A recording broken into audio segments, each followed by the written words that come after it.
Kat Kom here with Studio Sweat On Demand, and I've got the famous Mere W with me today. Mere, what are we talking about? Rest and recovery and the importance of it. Rest and recovery and the importance of it. Along with that, there's always the tie-in of overtraining. Yes. So, okay, the reason that we're talking about this is because Meredith was telling me that we get a lot of emails in where people are saying that, oh, I'm on the site, I'm taking classes with Studio Sweat On Demand 7 days a week. Mm-hmm. Okay. And even our clients in the studio and stuff like that, people, and so it's totally, we need to talk about band. No, just kidding. It's cool. Okay, so Mere, go ahead. I'm going to let you lead in. Oh, why do people need a recovery day?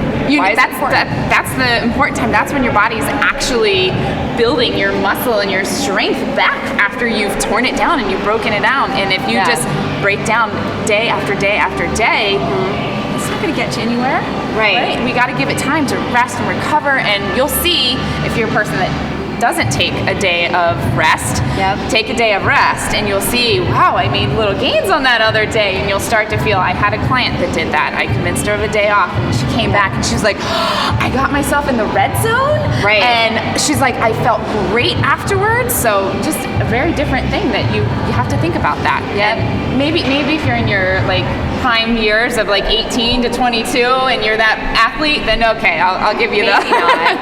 But and there's a lot of symptoms that you can look for if you're overtraining, and that's why I say overtraining ties in.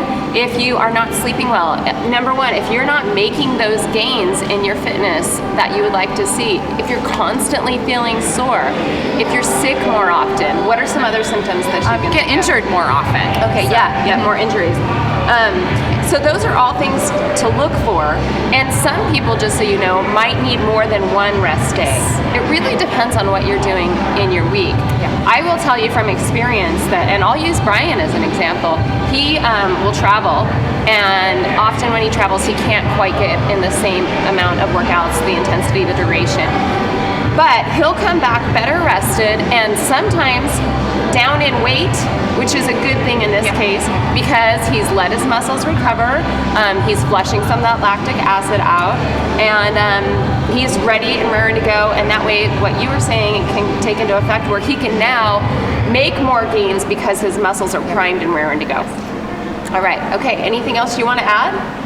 No, I think just really be aware of those signs of overtraining, especially if you're going into those workouts every day and you're like, oh, do I have to do this again? Right, lack of motivation. Yeah, that's another one. That was the other one we were forgetting. So that's a good key one to think about. Yeah. So.